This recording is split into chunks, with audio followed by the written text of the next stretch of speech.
Bismillahirrahmanirrahim. Assalamualaikum warahmatullahi wabarakatuh. Alhamdulillah, wassalatu wassalamu ala Rasulillah Nabiyina Muhammadin ibni Abdillah wa ala alihi wa sahbihi wa man wala wa ba'du. Segala puji dan syukur mari sama-sama kita panjatkan kehadirat Allah Subhanahu wa taala.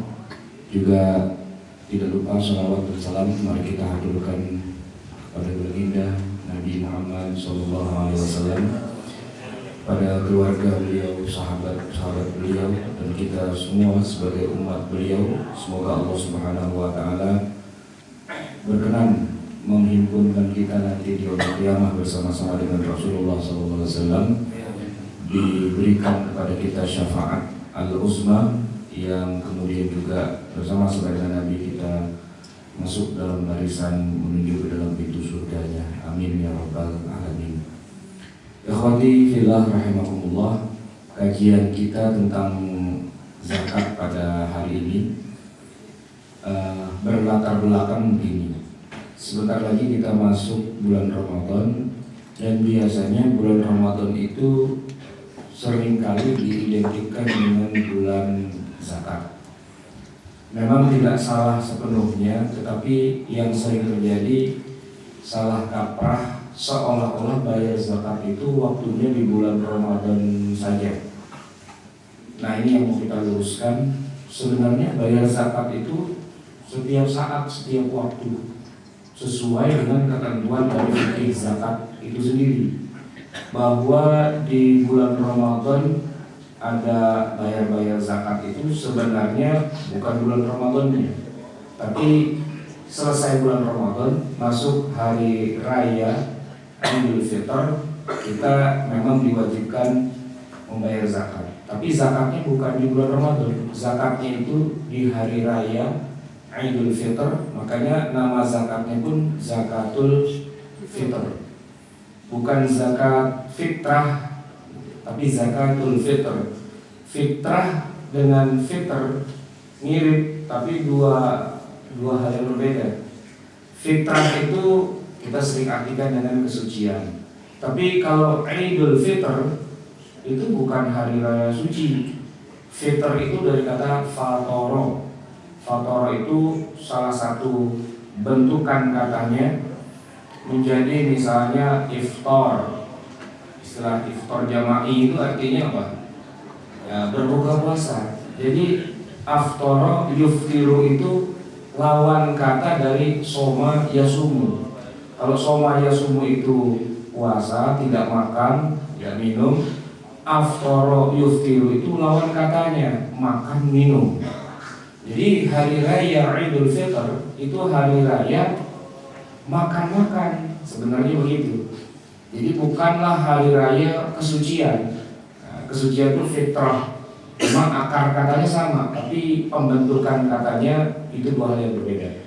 Nah, zakat kita itu namanya zakatul fitr, zakat yang dikeluarkan pada hari raya makan-makan. Makanya zakatnya pun makanan juga.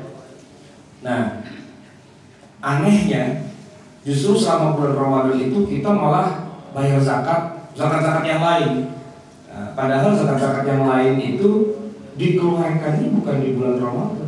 Ya tergantung dari jenis zakatnya apa. Nanti ada ketentuan-ketentuannya, dan karena itulah mumpung kita belum masuk bulan Ramadan, dari sekarang kita pelajari dulu fikih zakat ini. Khawatirillah rahimakumullah, saya akan loncati saja tentang hikmah. Tapi yang paling penting dari itu adalah kriteria harta yang wajib dizakatkan. Awal mulanya begini. Harta kita itu ada yang wajib dikeluarkan dan ada juga yang hukumnya cuma sunnah. Nah, kalau yang namanya zakat ini harta yang wajib dikeluarkan. Artinya kalau nggak dikeluarkan, nggak disedekahkan, nggak dibayarkan, hukumnya bukan sekadar dosa, tapi dosa-dosa besar. Bahkan sampai kepada titik dianggap kita ingkar kepada agama Islam. Itulah kenapa di zaman Abu Bakar As-Siddiq, orang yang tidak bayar zakat bukan cuma sekedar diingatkan, tapi bahkan diacungkan pedang, diperangi. Sampai kata Abu Bakar, demi Allah saya akan bunuh mereka itu yang dulu waktu di zaman Nabi mereka mengeluarkan harta zakat berupa seekor anak kambing atau anak unta. Lalu sekarang mentang-mentang Rasulullah sudah nggak ada, mereka nggak mau mengeluarkannya, nggak mau membayarkannya. Demi Allah, lauqatilanna, saya pasti akan memerangi mereka. Memerangi itu maksudnya perang betulan, bawa senjata, bunuh sampai halal darahnya. Nah, ini menunjukkan bahwa zakat ini bukan sekedar iseng-iseng berhadiah, kalau lagi ada duit zakat deh, kalau lagi enggak. Atau bukan sekedar ibadah yang kalau kita lagi butuh sama Allah kita keluarin, kalau lagi enggak butuh enggak. Yang begitu itu bukan zakat. Itu kita sebut saja dengan istilah sedekah secara umum, sodakoh atau infak. Tapi yang namanya zakat itu wilayahnya wilayah kewajiban. Bahkan dalam tata letak rukun Islam itu zakat adanya sesudah sholat. Setelah kita syahadat, sholat, zakat, baru kemudian puasa, kemudian haji. Ada juga sih susunannya yang zakat itu nomor 4. Tapi intinya zakat itu ada di dalam rukun Islam. Nah, dia bukan hanya wajib, tapi bisa menggugurkan keislaman seseorang. Kan serem itu.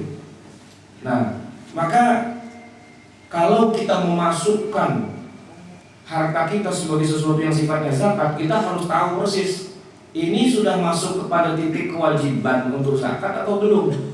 Nah, maka para ulama menyusun sebuah kriteria. Harta yang seperti apa saja yang wajib dizakatkan, dan mana harta yang sebenarnya tidak wajib dizakatkan, tapi kalau ente mau infakin silahkan. Nah, kriterianya ada beberapa. Yang pertama, dimiliki secara sempurna. Orang kalau punya harta tapi hartanya tidak jelas kepemilikannya. Misalnya begini, saya punya uang 10 juta dipinjam saudara saya. Saudara saya yang minjem itu, duit yang 10 juta itu sudah habis. Dia buat usaha, usahanya bangkrut, diuber-uber sama debt collector. Dia sendiri udah gak akan mampu lagi bisa bayar. Ketika saya meminjamkan itu, tadinya saya berpikir dia bisa kembaliin. Ternyata dia nggak bisa kembaliin, dan kita tahu persis nggak akan mungkin dia bisa mengembalikannya. Nah, harta itu punya siapa? Harta itu punya saya, tapi saya nggak bisa menggunakannya karena hartanya sudah hilang. Nah, itu yang dikatakan harta yang sudah tidak sempurna. Tapi kalau kita pinjemin pada seseorang dan orang itu masih mungkin membayarnya, walaupun hartanya secara real nggak di tangan kita, di tangan orang lain, judulnya pinjem, maka saya wajib mengeluarkan zakat dari harta yang dipinjam sama orang lain itu. Kenapa? Karena saya masih memilikinya secara sempurna. Jadi yang namanya kita memiliki harta itu tidak harus hartanya dikangkangin di bawah kaki kita. Bisa saja hartanya ada di mana-mana, tapi kemudian harta itu secara status masih milik kita dan kita masih bisa menariknya. Nah, itu dikatakan harta yang dimiliki secara sempurna. Sedangkan harta yang tidak kita miliki, maksudnya harta Spanyol, Spanyol nyolong gitu ya, nah, itu tidak boleh dizakatkan. Bukan sekedar tidak wajib, haram hukumnya untuk dizakatkan. Jadi hasil korupsi itu tidak boleh dizakatkan. Hasil nilep, nimpe, nyolong gitu ya, nah, itu semua jenis-jenis harta yang bukan sekedar tidak sah, tapi haram untuk dikeluarkan zakatnya. Nah, kita sebagai pihak yang katakanlah fuqara wal masakin, kalau tahu yang ngasih zakat itu orang yang hartanya tidak halal, itu pun kita tidak boleh menerimanya. Kenapa? Karena begini, zakat itu dari kata mensucikan jiwa. Zakat itu dari kata suci. Nah, orang yang berzakat itu bukan mensucikan harta, tapi mensucikan jiwa. Di zaman sebelum Nabi SAW lahir, orang-orang Arab itu rata-rata mereka mendapatkan harta secara tidak halal. Ada yang dengan cara jadi rentenir, ada juga yang tukang merampas, tukang merampok dan sebagainya. Tapi giliran mereka ingin memperbaiki Ka'bah, waktu itu mereka masih kafir, Nabi Muhammad belum diutus. Giliran mereka patungan mau memperbaiki Ka'bah, mereka bikin kesepakatan. Ini orang Arab jahiliyah. Karena Ka'bah ini suci, tidak boleh kita membangunnya atau merenovasinya dengan harta yang tidak suci. Jadi khusus harta yang kita punya secara benar saja, yang halal saja, yang boleh kita infakkan buat membangun atau merenovasi kembali Ka'bah ini. Itu orang kafir jahiliyah sampai ke situ pemikirannya. Nah, ini menunjukkan bahwa zakat itu tidaklah berfungsi sebagai untuk mensucikan harta. Karena harta yang sudah kotor itu tidak bisa disucikan. Yang ada diapain? Ya dikembalikan. Harta itu nimpe, di mana nimpenya? Di sono, balikin sama yang punya gitu. Minjem nggak balik-balikin, itu nggak bisa. Entarnya ketemu jembatan impas, enggak, balikin. Nah, harta milik rakyat, milik negara dan sebagainya itu tidak akan berubah jadi suci dengan cara dizakatkan atau diinfakkan sebagiannya, dan hukumnya haram. Yang kedua, nah ini pentingnya, hanya harta yang sifatnya produktif saja yang wajib untuk kita keluarkan zakatnya. Kalau harta itu tidak produktif itu tidak memberikan pemasukan pada kita, dia diam saja, maka tidak ada kewajiban zakatnya. Contoh harta yang produktif misalnya tanah. Kalau kita punya sebidang tanah, katakanlah luas 20 hektar, tapi tanah itu tidak memberikan pemasukan apapun pada kita, kecuali hanya tumbuh semak belukar, alang-alang, rumput gak karu-karuan, itu tidak dikatakan sebagai harta yang produktif. Berarti kita tidak perlu membayar zakat atas tanah itu. Tapi kalau di atas tanah itu kemudian ditanami tumbuh-tumbuhan, dan kemudian tumbuh-tumbuhannya itu memberikan penghasilan, pemasukan, nah barulah kemudian ada kewajiban untuk mengeluarkan zakat atas tanah yang produktif itu. Di sekitar kita di Jakarta ini banyak tanah yang tidak ditanami tumbuhan, tapi orang sewa tanah itu buat misalnya lapangan bola itu apa namanya, futsal, nah, misalnya kan ada pemasukannya. Nah itu ada zakatnya karena tanahnya berubah jadi produktif. Tetapi kalau tidak produktif maka tidak ada kewajiban zakatnya. Kendaraan yang kita punya, sepeda motor atau mobil, walaupun nilainya tinggi tapi tidak ada kewajiban zakatnya. Kenapa? Karena zakat itu yang menentukan adalah Allah dan Rasulnya. Kalau pakai kacamata tukang pajak itu ada pajaknya, dipakai nggak dipakai keluar pajaknya, harus kita bayarkan nomor polisinya, STNK-nya itu. Tapi kalau dalam kacamata zakat tergantung motor yang saya punya itu produktif apa enggak. Kalau cuma saya pakai doang setiap hari buat bolak-balik dari rumah ke kantor, saya tidak mendapatkan apa-apa dari motor itu, maka tidak ada kewajiban zakatnya. Walaupun motornya motor gede, motor yang mahal, yang harganya lebih mahal dari mobil. Walaupun mobil saya itu harganya miliaran, apa Lamborghini atau Jaguar dan sebagainya, tapi dia tidak memberikan pemasukan, maka tidak ada kewajiban zakatnya. Yang ada kewajiban bayar pajak, itu urusannya dengan Departemen Keuangan. Tapi urusan zakat tidak ada kewajiban zakatnya. Tapi kalau kendaraan yang kita punya itu kemudian bisa produktif memberikan pemasukan kepada kita sebagai pemilik, entah disewakan atau dengan cara-cara yang lain, ya misalnya motor itu kita jadikan ojek, tukang ojek bawa tuh motor setiap hari dia nyetor, nah kan ada pemasukan tuh, kena zakat dari pemasukannya. Mobil yang kita punya jadikan taksi, jadikan angkot, jadikan mobil charteran, sewaan dan sebagainya. Nah itu di situ baru ada kemudian kewajiban untuk bayar zakatnya. Rumah begitu juga. Rumah yang kita tempatin, katakanlah rumah itu megah, di rumah itu ada di Pondok Indah misalnya, harganya bermiliar, tapi tidak memberikan pemasukan. Kalau pajak bayarkan PBB-nya, tapi yang namanya zakat tidak ada selama rumah itu tidak memberikan pemasukan. Nah, ketika rumah itu kemudian disewakan atau dijadikan kos-kosan dan rumah kontrakan, ada pemasukannya, nah barulah dari pemasukan itu ada kewajiban zakatnya. Itu tadi yang tanah, kendaraan, rumah. Bagaimana dengan uang? Uang dan emas di dalam syariat Islam itu masuk ke dalam daftar harta yang sifatnya produktif. Sehingga kalau ada orang punya emas atau uang sebagai alat tukar, karena emas itu di zaman Rasulullah itu fungsinya sebagai alat tukar, sebagai duit, maka walaupun tidak tumbuh, tidak memberikan pemasukan, tapi kalau disimpan maka dia ada kewajiban zakatnya, asalkan sudah memenuhi nisab tertentu dan sudah memenuhi masa waktu kepemilikan tertentu. Nanti akan kita bahas seperti apa emas dan uang tunai yang kita punya. Itu termasuk dalam kelompok harta yang produktif. Berikutnya, kriteria harta yang wajib dikeluarkan zakatnya apabila harta itu sudah melebihi dari nisab. Dan nisab atas harta itu beda-beda antara harta yang satu dengan jenis harta yang lain. Kita punya sapi, maka nisabnya beda dengan nisab onta. Beda lagi dengan nisab kambing. Kalau kambing nisabnya 40 ke atas, baru ada kewajiban bayar zakat. Kita punya kambing 39, itu belum ada kewajibannya. Sapi 30.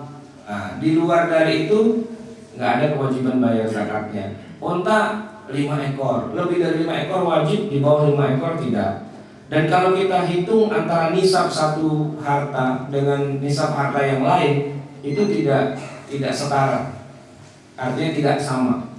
Emas misalnya ada nisabnya, yaitu 85 gram.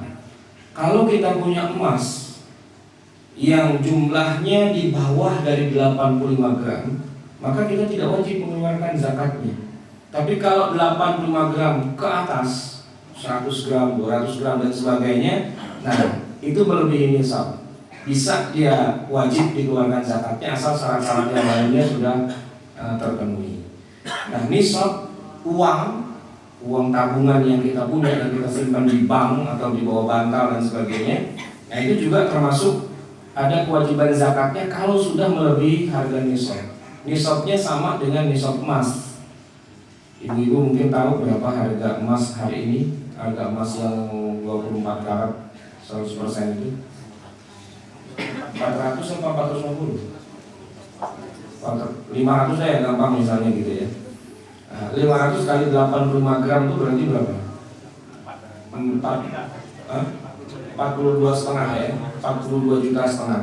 Kalau kita punya uang senilai 42.500.000 nongkrong di rekening kita, nah dalam hitungan waktu tertentu selama 1 haul, maka itu ada kewajiban untuk dikeluarkan zakatnya setara dengan emas. Tapi mobil kita yang harganya 300 juta dan tiap hari kita pakai atau kita simpan saja, selama dia tidak produktif tidak ada kewajiban zakatnya. Jadi zakat itu tergantung dari jenisnya, jenis bendanya itu apa. Kemudian ada lagi kriteria yang keempat, yaitu melewati haul. Harta yang wajib kita keluarkan zakatnya itu adalah harta yang kita miliki, dan memilikinya bukan baru hari ini punya langsung hari ini keluarin zakat, enggak. Satu-satunya zakat yang begitu kita terima hari ini dan hari ini juga kita wajib keluarkan zakatnya cuma satu, yaitu zakat pertanian.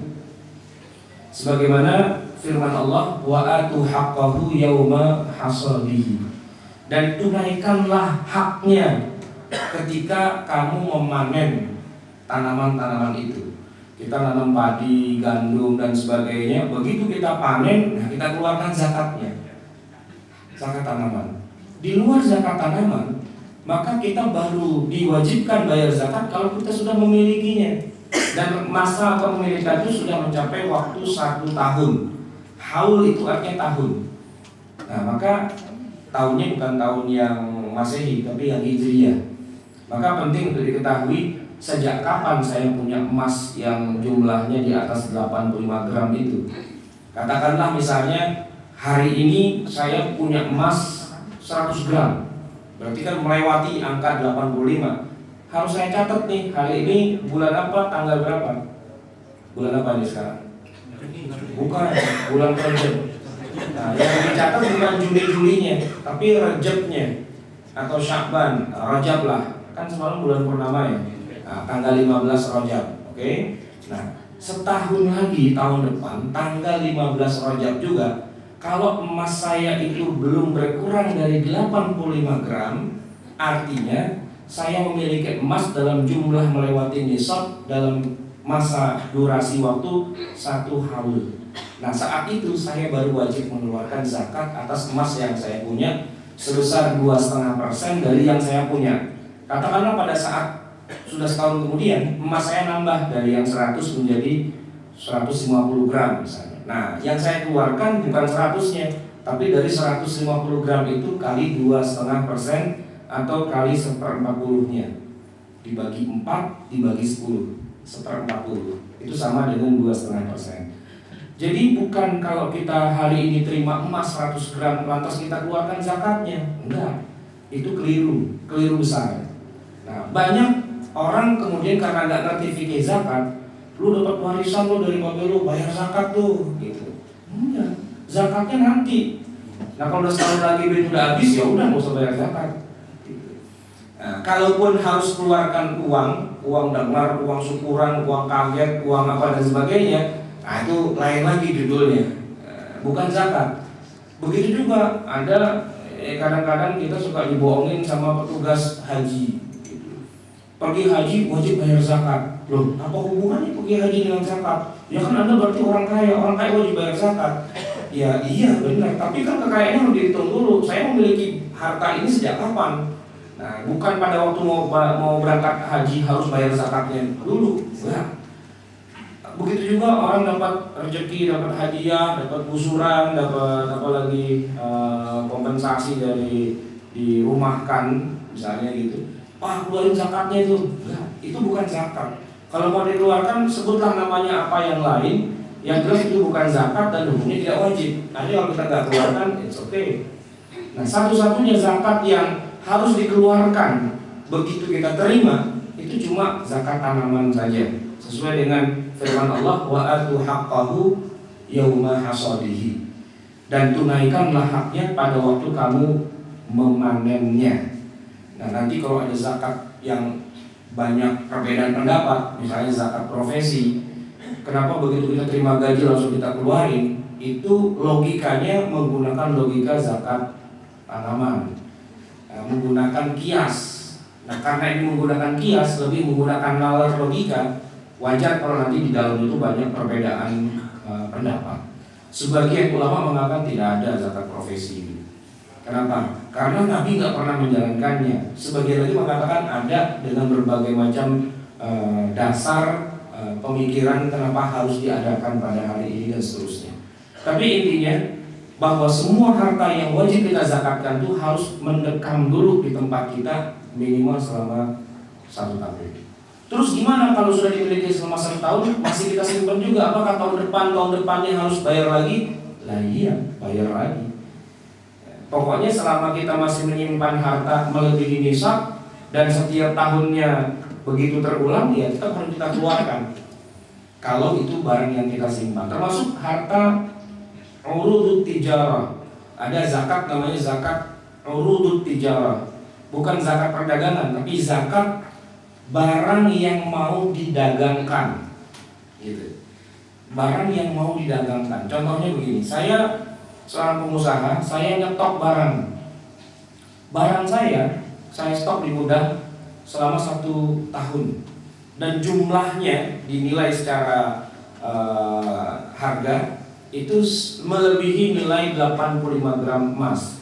Katakanlah saya nyetok, saya perusahaan punya usaha dagang material misalnya. Saya punya semen, punya batu, punya kayu, besi dan sebagainya di material saya, itu nilai totalnya nyetok di situ. Taruhlah misalnya 100 juta. Tadi kan harga 85 gram emas berapa? 42.500.000. Nah, yang saya stok tuh melebihi itu. Kalau nyetoknya saya itu melebihi waktu setahun, maka saya wajib mengeluarkan zakatnya 2,5% dari apa yang saya stok di situ, di luar dari peralatan yang saya punya. Katakanlah saya punya material, kan ada gedungnya, ada lemarinya, ada tangga, ada alat-alat, nah itu tidak dihitung. Yang dihitung barang yang saya stok aja. Nah, warung begitu juga. Saya jualan, saya stok barang-barang itu sampai setahun dengan nilai lebih dari 85 gram. Maka setelah setahun saya miliki barang-barang yang belum laku ini wajib untuk saya keluarkan zakatnya. Nah, sedangkan zakat dari hasil transaksi perdagangan itu bukan masuk dalam bab zakat perdagangan.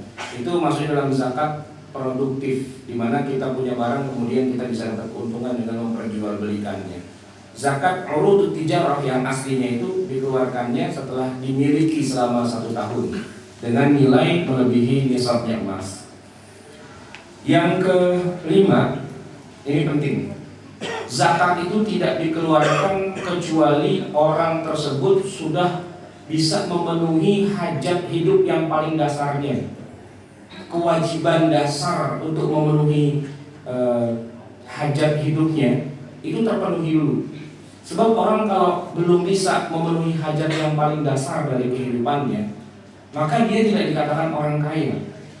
Padahal zakat itu wajibnya diambil dari hartanya orang kaya dan dikembalikan kepada orang miskin. Poinnya di situ. Nah, sedangkan hajat hidup setiap orang itu beda-beda. Ini tolong dibedakan antara kebutuhan hidup dengan gaya hidup. Nah, kita sering kecampur-campur. Kalau yang namanya kebutuhan hidup itu kebutuhan paling minimal untuk orang bisa hidup. Dan semua orang sama, mau dia presiden sampai dia tukang becak, tukang ojek di pinggir jalan, kebutuhan hidupnya sama. Contohnya kalau Merapi lagi meletus, itu kan yang masuk ke wilayah pengungsian itu nggak cuma orang miskin, orang kaya juga di situ semua. Nah, giliran orang kaya, orang miskin ngumpul, apa yang mereka butuhkan minimal untuk bisa bertahan hidup, ya nasi sebenarnya, gitu. Nah, adapun gaya hidup itu bukanlah kebutuhan dasar hidup. Gaya hidup itu misalnya kita makan di hotel berbintang, pesan lobster 3, bayar 5 juta, itu gaya hidup. Bukan itu. Bukan gaya hidup, tapi hajat hidup di mana setiap orang itu sama. Berapa ukurannya? Seperti kita bayar zakatul fitr. Kan orang kaya dengan orang miskin bayar zakatul fitrnya sama, yaitu 3,5 liter beras atau 2,5 kilogram. Biarpun dia Abu Rizal Bakri misalnya, kan kekayaannya di mana-mana tuh, ngitungin duit aja nggak sempat, saking banyaknya, gitu. Itu kalau dia bayar zakatul fitr, ingat ya, zakatul fitr bukan zakat harta, zakat dirinya itu, dia bayarnya tetap sama dengan 3,5 liter atau 2,5 kilogram beras. Dengan saya yang nggak punya penghasilan misalnya, pengangguran dan sebagainya, sama bayarnya, karena itu hajat hidup seseorang. Kira-kira seperti itu. Nah, orang yang untuk sekedar memenuhi hajat hidup dasarnya saja belum cukup, maka dia tidak wajib bayar zakat. Kalaupun dia punya pemasukan, tapi pemasukannya habis untuk memenuhi hajat hidupnya, ya udah, dia nggak wajib bayar zakat. Nah, cuma saya katakan tadi, bisa jadi satu orang dengan orang lainnya hajat hidup dasarnya ini pun bisa beda-beda juga. Tergantung tanggungan nafkah yang ada pada pundaknya itu berapa besar. Seorang bujangan tentu tanggungan nafkahnya cuma 1 mulut doang. Tapi seorang yang punya istri dan anak banyak, ya, walaupun mungkin gajinya lebih besar, pendapatannya lebih besar dari seorang bujangan, boleh jadi dia malah nggak bayar zakat. Saya kasih ilustrasi begini. Ada orang kerja, ya gajinya ya 3 koma lah, tanggal 3 sudah koma gitu.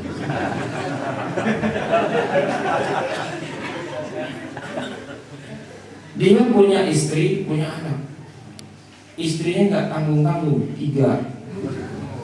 Gaji 3 juta, istri 3. Masing-masing istri berojol anak 12. Berarti kan 12 kali 3 atau 36. Tambah istrinya 3, tambah dia 1. Berarti 40 mulut yang dikasih makan. Dengan gaji 3,5 juta kagak cukup. Sementara ada anak baru lulus kuliah, fresh graduate, ya gajinya cuma 1,5 juta katakan begitu. tapi makan masih numpang sama emaknya, tinggal masih numpang sama emaknya, segala macam semua masih dipenuhi oleh orang tuanya. Jadi duit yang sudah 500 itu utuh. Nah, yang tadi gajinya 3 koma itu bisa jadi dia nggak bayar zakat karena dia punya kewajiban memenuhi hajat hidup dirinya dan orang-orang yang ada dalam tanggungannya.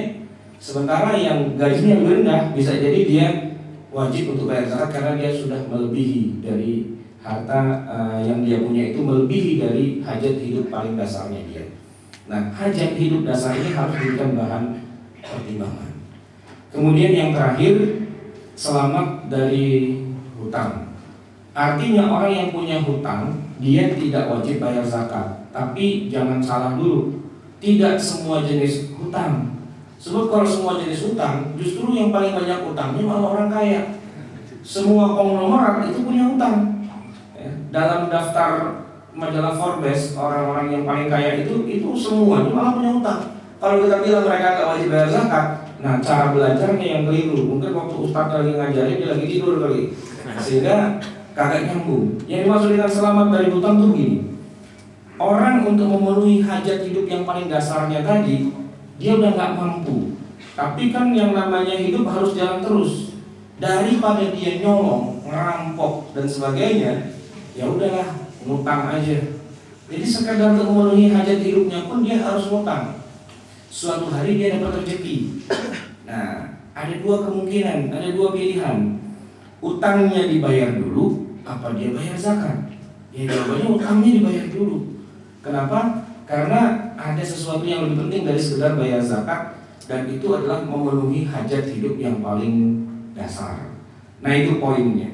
Maka dari 6 kriteria harta yang wajib dizakatkan ini, barulah kemudian para ulama masuk ke dalam jenis-jenis zakat yang ada banyak itu. Misalnya ada zakat peternakan, ada zakat pertanian, ada zakat perdagangan, ada zakat emas, perak, dan uang, ada juga zakat fitr yang dilakukan pada hari raya Idul Fitr sebelum dilakukannya sholat dan khutbah Idul Fitri. Kemudian ada harta rikaz yang harus dibayarkan zakatnya, ada zakat profesi dan juga ada zakat persewaan. Ada banyak jenis zakatnya. Tapi intinya satu-satunya yang harus dikerjakan di akhir dari bulan Ramadan itu hanyalah zakatul fitr saja. Cuma satu. Yang lainnya ya tergantung tadi nisabnya berapa, kapan jatuh tempo dan sebagainya.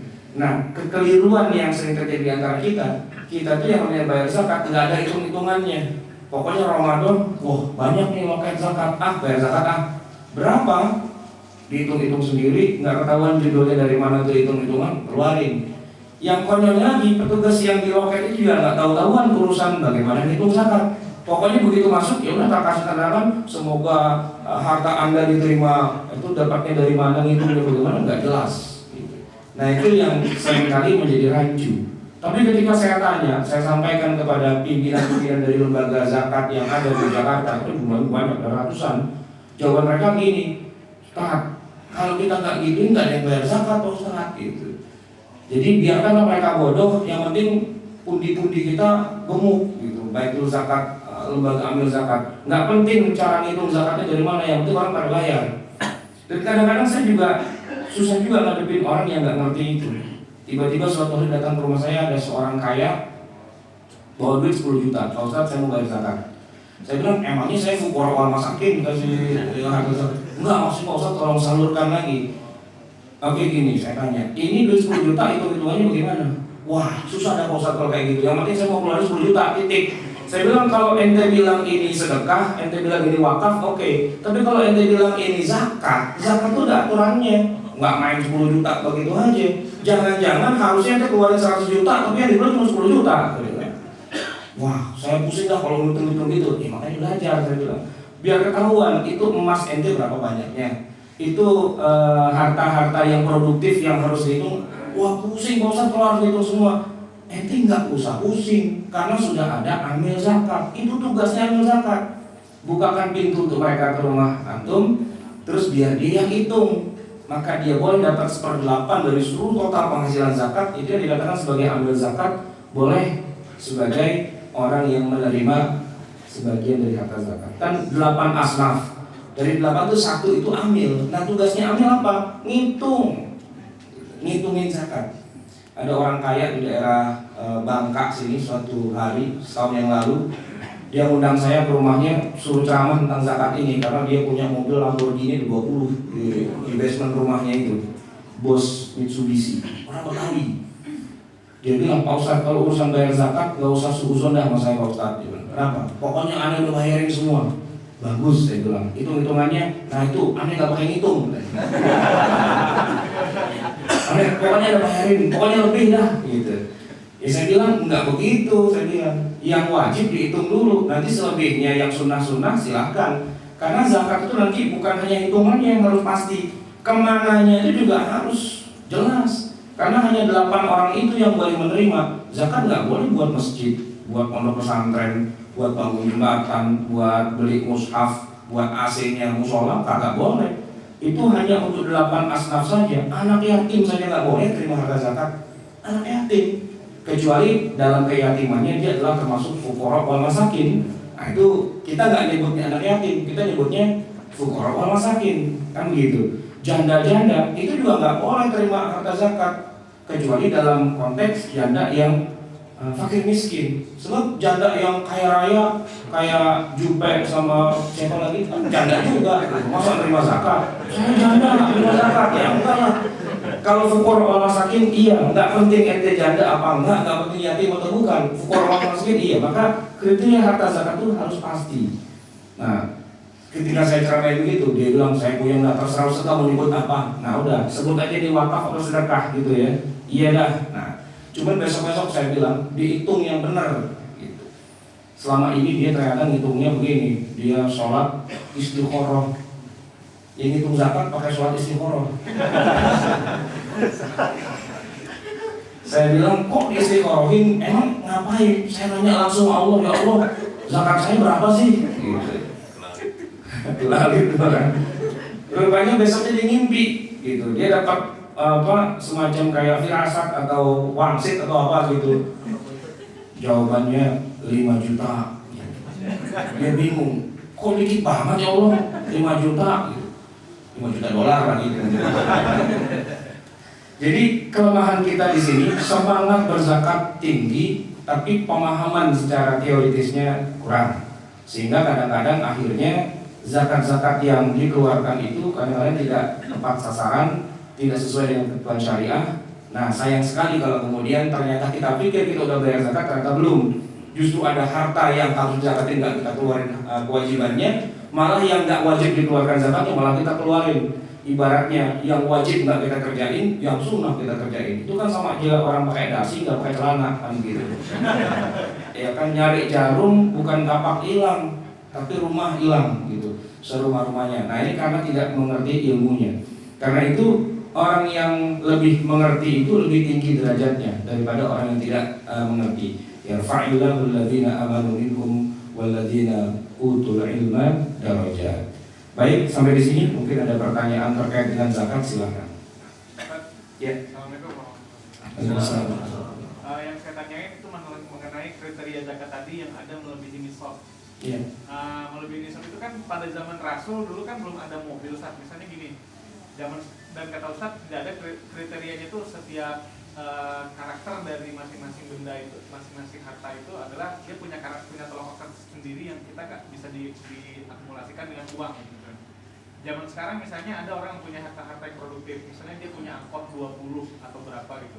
Kalau misalnya harta-harta yang di zaman sekarang gitu, itu menentukan dia melebihi nisab atau tidaknya bagaimana kan?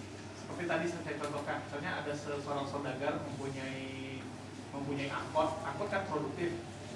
Nah, dia bisa tahu dari mana bahwa dia itu sudah melebihi nisab atau belum? Ya, pertanyaan bagus sekali. Jadi gini, zakat-zakat yang di zaman Nabi tidak ada, lalu sekarang ada, itu harus merujuk dulu kepada salah satu dari zakat yang sudah ada. Itu istilahnya qiyas. Ya. Nah, mengkiaskan itu pasti ada resikonya, yaitu khilaf di antara para ulama. Kalau pertanyaan yang tadi contohnya, umumnya para ulama mengatakan zakat dari benda-benda yang produktif itu, kalau tadi contohnya angkot ya, itu ngikutnya seperti zakat pertanian. Nomor 2. Nah, zakat pertanian itu dibayarkannya begitu panen. Maka begitu dapat setoran dari angkot, keluarin, nggak perlu disimpan selama 1 tahun. Karena ini zakat benda produktif, sama dengan kita punya pohon korma di zaman Nabi. Pohon korma di zaman Nabi itu, ini menarik, ini saya pernah ceritakan di sini ya. 1 batang kurma itu, pohon kurma itu bisa berbuah 500 kilo setahun sekali. Dan kurmanya Nabi, kurma ajwa, coba tawar di Tanah Abang itu paling tidak sekitar 300 ribu. Kalau di Saudinya di pasar kurma di Madinah itu bisa 100 real. Di Indonesia bisa sampai 300 ribu 1 kilo. Nah kalau 1 kilo 300 ribu, dia 1 pohon 500 kilo, berapa duit? 300 kali 500, 150 juta ya? Itu 1 batang pohon. Nah kalau dia punya 1000 batang pohon kan tinggal kali sendiri gitu kan. Nah itu tidak perlu disirami, tidak perlu dirabuk, tidak perlu dikasih pestisida apa segala. Pokoknya tiap tahun uncang-uncang kaki itu pohon tumbuh sendiri, berbuah sendiri untuk seterusnya. Jadi kaya banget di zaman Rasul orang yang punya tanaman. Nah, gitu. Sehingga zakatnya pun nggak tanggung, bukan 2,5%, 5%, bahkan 10%. Fi masaqatis sama'ul usyur, kata Nabi. Kalau tanamannya itu disirami oleh air hujan, artinya kita nggak ngapa-ngapain gitu, 10%.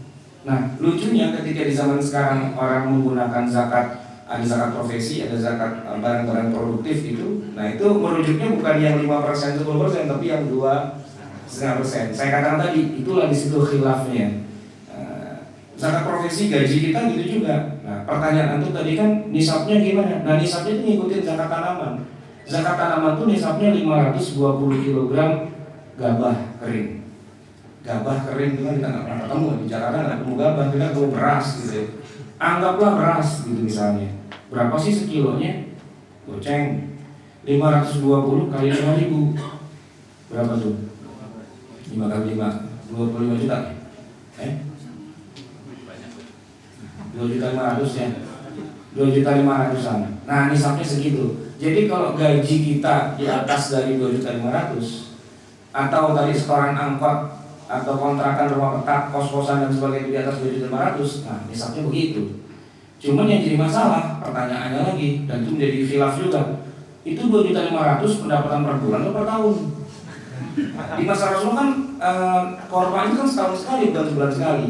Nah itu jadi ladang perbedaan pendapat lagi. Jadi zakat yang paling banyak khilafnya itu pertama zakat profesi, yang kedua zakat barang produktif. Nah, kalau antum tanyain ke saya bisa kasih 10 jawaban yang berbeda.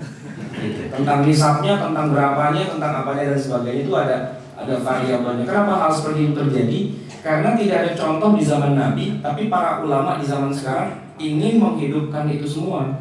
Sebab kalau di zaman Nabi orang kayanya yang punya kebun kurma, tapi hari ini seorang petani khususnya di Indonesia itu adalah orang miskin. Yang kaya justru orang yang kerjanya sebagai profesional yang dengan zakat profesi itu. Katakanlah seorang artis, begitu dia syuting iklan sabun apa gitu misalnya kan, itu kan kontraknya bisa sampai 100-200 juta, padahal syutingnya cuma 2-3 jam saja. Bandingkan dengan kita yang karyawan setiap hari bolak-balik, pergi pagi, pulang petang, pantat pinggul, pegal-pegal, pendapatan pas-pasan gitu ya. Itu kan jauh berbeda. Nah, para ulama di zaman sekarang ketika menyebutkan artis atau katakanlah lawyer misalnya, atau seorang dokter spesialis profesional lah gitu ya, dia cuma dengan atau anggota DPR misalnya gitu, cuma tanda tangan sesek berebet dapat 200 juta, 300 juta, 1 miliar, 2 miliar gitu kan. Siapa Nazarudin, siapa namanya gitu. Itu kan luar biasa. Kalau yang seperti itu dilihat dalam daftar zakat ini, tidak ada yang membuat dia harus bayar zakat, tapi realitanya dia orang kaya. Sementara petani atau peternak di zaman kita di Indonesia ini rata-rata orang miskin. Gitu. Maka para ulama mencoba mencari kias ke zakat-zakat yang dulu. Tapi ketika mereka mengkiaskan, nah, di situ kemudian terjadi perbedaan yang apa? Oke, silakan ada lagi. Ya. Bedanya zakat profesi sama zakat uang ya? Zakat apa? Zakat profesi sama zakat uang. Profesi dengan zakat uang.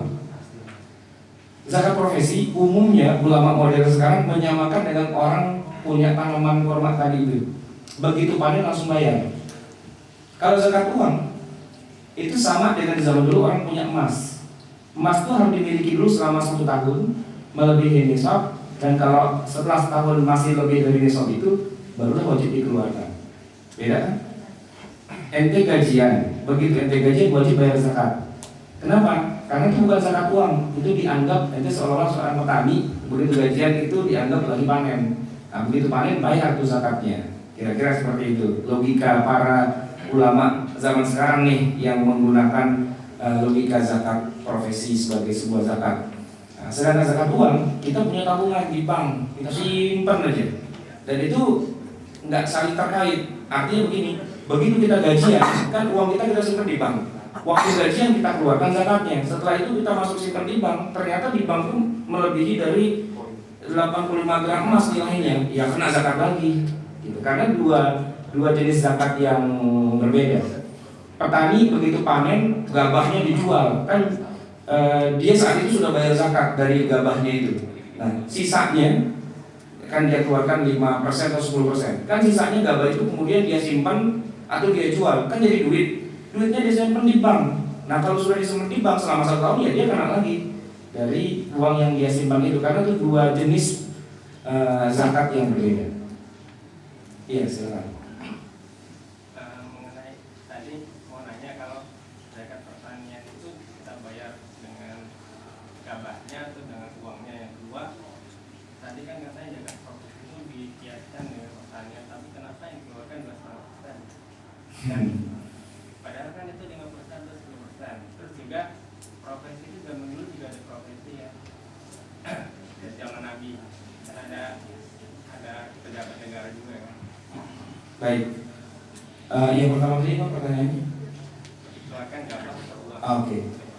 Aslinya yang dikeluarkan gabahnya, aslinya. Tapi kemudian mazhab Hanafi mengatakan nggak masalah kalau mau dikeluarkan nilainya. Sama dengan kita bayar zakatul fitr. Zakatul fitr secara bahasa artinya zakat makanan. Yang harus kita keluarkan itu makanannya. Dan yang maksud dengan makanan adalah kut artinya makanan pokok. Ya bukan kita keluarin kerupuk itu 2 kilo, bukan. Kerupuk kan bukan makanan pokok. Orang makan kerupuk 2 kilo, kenyang kagak jontor, iya. Makanan pokok gitu. Lauk pauknya itu tambahan gitu. Sebab orang tetap bisa hidup bertahan dengan makan nasi doang, tapi nggak bisa orang cuma makan kerupuk doang misalnya, nggak bisa. Nah jadi itu makan pokok. Nah mazhab Hanafi mengatakan kalau memang lebih mudah mengeluarkan nilainya, keluarkanlah nilainya. Tapi kalau aslinya di zaman Rasulullah zakatul fitr atau zakat pertanian tadi itu yang paling mudah mengeluarkan barang aslinya itu. Gitu. Petani bayar zakat, dia tani apa? Padi. Mengeluarkan zakatnya lebih mudah padi gitu daripada jadi uang. Termasuk zakatul fitr di masa Rasulullah jangan gambarkan seperti zaman sekarang, lebaran banyak tukang makanan. Enggak. Di zaman Rasulullah kagak tukang makanan. Jadi kalau ngasihnya dalam bentuk uang, ini duit nggak ada gunanya juga. Mau beli di mana makanan gitu kan?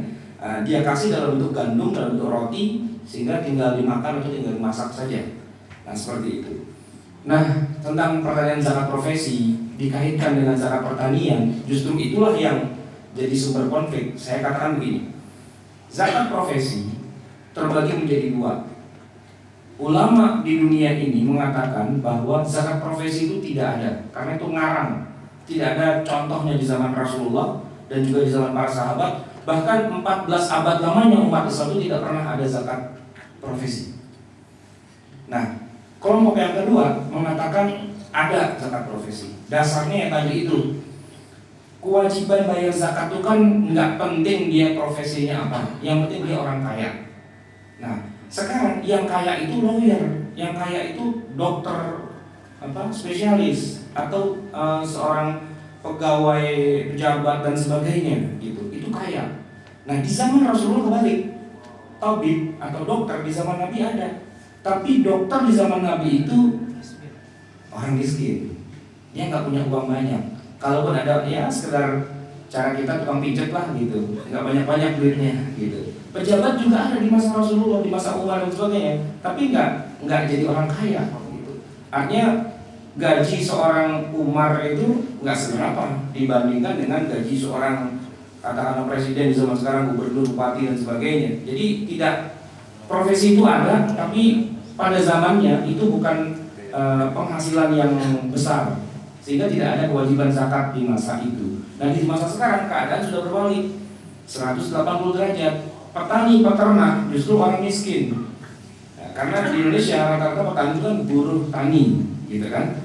Nah, beda dengan zaman Rasulullah, dia punya 20 biji dia batang pohon korma itu udah kipas-kipas uncak-uncak kaki dia. Tapi di zaman sekarang enggak. Seorang petani di Indonesia itu rata-rata adalah orang miskin yang nggak mampu sekedar memodali tanamannya pun dia nggak bisa. Nah maka kelompok yang kedua mengatakan harus ada zakat profesi itu. Anggaplah kita terima bahwa itu harus ada. Cuman problematika satunya lagi adalah terus ketika mencari berapa nisabnya, berapa yang harus dikeluarkan dan sebagainya, rupanya mereka berantem lagi di antara sesama yang mendukung zakat profesi itu. Misalnya Yusuf Qaradawi mengatakan begini, harus dibedakan antara orang yang kayanya luar biasa dengan yang kayaknya biasa-biasa saja dalam zakat profesi. Misalnya artis itu begitu dia tanda tangan kontrak dapat duit, udah keluarkan tadi berapa 10%, 5%, dan saat itu juga tanpa dikurangi dengan biaya operasional. Tapi seorang pegawai yang tadi tanggal 3 udah koma, gitu ya, itu dia keluarkan dulu kebutuhan hajat dasarnya. Katakanlah dia punya gaji misalnya 5 juta sebulan misalnya, tapi kebutuhan hajat dasarnya yang mau tidak mau dikeluarkan tuh 4.500.000. Kan yang tersisa tinggal 500.000. Nah dari yang 500.000 itulah keluarkan 2,5%-nya.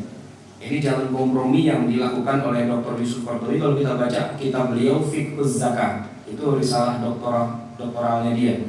Artinya ini menunjukkan bahwa memang zakat profesi masih sangat-sangat kontroversi. Dan yang kontra itu bukan siapa-siapa, Dr. Wahbah Zuhaili, salah satu profesor di Universitas Islam di Syria, di Damaskus. Kalau kita baca dalam kitab beliau termasuk yang tidak mendukung adanya zakat profesi itu. Karena beliau mengatakan masa zakat dikeluarkan dari orang miskin gitu. Maksudnya orang miskin kayak kita ini gaji pas-pasan wajib bayar zakat pula. Nah, tempatkanlah Dr. Yusuf Qaradawi, Syekh Muhammad Saltut dan yang lain-lain ulama-ulama di Al-Azhar Mesir beberapa puluh tahun terakhir ini. Nah, mereka itulah yang mempelopori adanya zakat profesi. Tapi kembali lagi, zakat profesi adalah zakat yang sifatnya kontroversi di antara para ulama. Baik. Ditutup aja karena berhubung waktu udah jam 1 lewat. Baik, ditutup dulu saja. Nanti jika ada pertanyaan lebih lanjut offline saja. Baik, mari kita tutup dengan sama-sama kita baca hamdalah dan kafarul masjid. Wabillahi taufiq wal hidayah wal afu minkum. Assalamualaikum warahmatullahi wabarakatuh.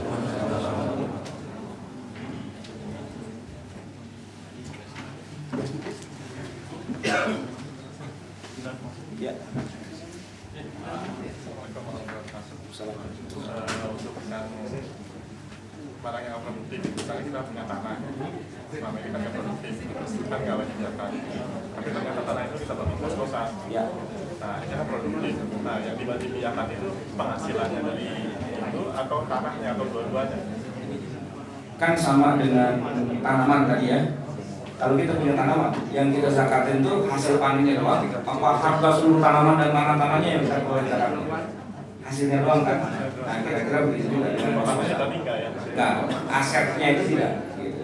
Tapi income-nya saja yang kita keluarkan zakat. Karena merujuknya ke zakat tanaman tadi. Ya. Kalau sekarang punya harta yang produktif misalnya dari kredit misalnya, itu bertahun-tahun kan kredit bisa sampai 2-3 tahun lebih haul, tapi belum lunas, tapi sudah produktif, misalnya dikoskan atau disewa-sewakan kalau punya ruko. Oh, maksudnya kita punya harta tapi ngutang gitu ya? Masih ngutang dan Masih ngutang. melewati 1 tahun kan, hutang bisa 5 Iya. tahun, tapi sudah produktif. Nah itu gimana statusnya? Secara hukum, jual beli yang dengan hutang itu sudah sah atau belum? Maksudnya, misalnya saya kredit beli mobil gitu ya, mobil atau rumah gitu ya. begitu saya tanda tangan, itu rumah punya siapa? Pertanyaannya gitu dulu. Masih punya bank atau sudah punya saya, tapi saya jadi punya utang sama bank? Beda loh. Jadi gini, jual beli dalam Islam itu bisa dilakukan dengan tunai, bisa dilakukan dengan kredit. Nah, kalau tunai nggak ada masalah, ada barang, ada uang, selesai kan. Tapi kalau yang namanya jual beli yang tidak tunai, itu jual belinya sudah sah. Artinya barang sudah jadi punya saya, walaupun saya masih utang, gitu. Di dalam syariat Islam begitu. Nah, kalau barang sudah jadi punya saya, walaupun saya masih utang, ini kalau barang ini kemudian saya miliki dan kemudian ada jadi kewajiban ada zakatnya, itu sudah harus bayar zakatnya. Karena barang ini sudah punya saya, walaupun saya dapatnya masih utang sama orang lain, gitu. Nah, sekarang kita lihat dalam akad itu tadi. Ini saya beli barang dengan cara utang.